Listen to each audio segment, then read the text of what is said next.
Perkenalkan, nama saya Siska Maulina. Di sini saya akan sedikit menjelaskan mengenai eksistensi Instagram. Pentingnya pembelajaran bahasa Indonesia bagi mahasiswa memaksa para pengajar untuk menemukan sebuah cara yang kreatif dan inovatif untuk metode pembelajarannya. Bahkan bukan hanya bagi para pengajar mata kuliah bahasa Indonesia, tetapi juga turut berdampak kepada badan-badan pemerintah yang memang berkecimpung dalam dunia kebahasaan, seperti Kemendikbud dan Badan Bahasa. Eksistensi Instagram dalam perkembangan teknologi ini semakin lama semakin digandrungi oleh para remaja. Berdasarkan hal tersebut, dapat disimpulkan bahwasanya Instagram adalah platform yang tepat untuk dijadikan sebagai jalur dalam penyebarluasan informasi mengenai bahasa Indonesia. Dalam penerapannya, Instagram menyediakan berbagai fitur yang dapat digunakan untuk membagikan informasi-informasi tersebut. Di antaranya adalah dapat dituangkan melalui unggahan pada feed Instagram, IGTV, maupun Instastory. Bahkan dalam Instastory ini masih dilengkapi dengan fitur-fitur yang menarik, seperti melakukan polling, kuis, bahkan pertanyaan. Ya, mungkin sekian sedikit penjelasan dari saya. Pembelajaran bahasa Indonesia di tingkat perguruan tinggi pada era teknologi. Mata kuliah bahasa Indonesia menjadi mata kuliah pengembangan kepribadian atau MPK yang merupakan mata kuliah wajib yang diberikan semua jenjang pendidikan dan jalur pendidikan. Sehingga bahasa Indonesia perlu diajarkan pada semua mahasiswa untuk meningkatkan komunikasi berbahasa Indonesia yang baik dan benar. Pembelajaran bahasa Indonesia di era teknologi memiliki banyak perkembangan yang semula pada era revolusi industri 4.0 ini merupakan perpaduan antara teknologi dan mengaburkan garis antara ruang fisik, digital, dan biologis. Hal ini akan mengurangi aktivitas fisik pada suatu tempat. Mata kuliah bahasa Indonesia memiliki 4 aspek keterampilan, yakni menyimak, membaca, berbicara, dan menulis. Pembelajaran bahasa Indonesia tidak semata-mata untuk mentransfer ilmu, akan tetapi pembelajaran bahasa Indonesia menjadikan pelajar atau mahasiswa mampu untuk menggunakan bahasa dengan fungsinya. Dalam era teknologi, materi-materi pembelajaran bahasa Indonesia yang semula terdapat dengan adanya fisik seperti buku terkurangi dengan berupa file yang dapat diunduh tanpa membeli buku. Metode pembelajaran dalam teknologi, pembelajaran bahasa Indonesia di era teknologi memiliki kemudahan dalam banyak hal dan juga meningkatkan melek teknologi kepada mahasiswa.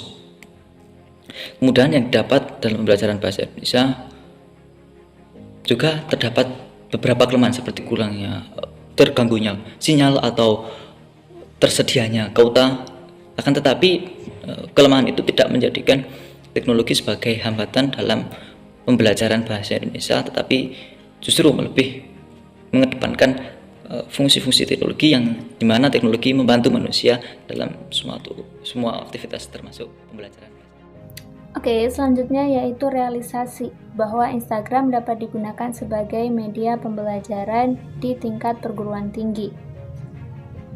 Seperti yang kita ketahui bahwa sesuatu itu dianggap benar adanya apabila dia sudah terbukti. Sama halnya dengan Instagram yang dapat digunakan dalam pembelajaran ataupun perkuliahan. Dengan bukti yang pertama yaitu adanya layanan feed Instagram yang menyediakan foto ataupun video berdurasi maksimal 1 menit yang dapat memuat informasi. Kemudian yang kedua ada Instagram Stories, di mana Instagram Story sama dengan feed Instagram, hanya saja bedanya Instagram Stories memiliki tempat sendiri dan hanya berkisar 24 jam. Di antara fitur yang tersedia di Instagram Stories yaitu kuis, di mana di sana terdapat pertanyaan dan beberapa jawaban yang nantinya akan diketahui mana jawaban yang benar dan mana jawaban yang salah. Kemudian yang kedua ada polling stories. Polling stories adalah fitur yang digunakan untuk melakukan survei Jadi untuk memperoleh jumlah persentase. Kemudian yang ketiga ada question stories. Question stories merupakan fitur yang menyediakan tempat untuk curah pendapat. Kemudian yang ketiga ada live Instagram. Sama halnya dengan Google Meet, Zoom, ataupun yang lainnya, hanya saja Instagram tidak menampilkan wajah penonton, tetapi penonton dapat berkontribusi melalui kolom komentar yang tersedia. Kemudian yang keempat ada Instagram TV. Instagram TV merupakan layanan yang menyediakan video tanpa durasi maksimal.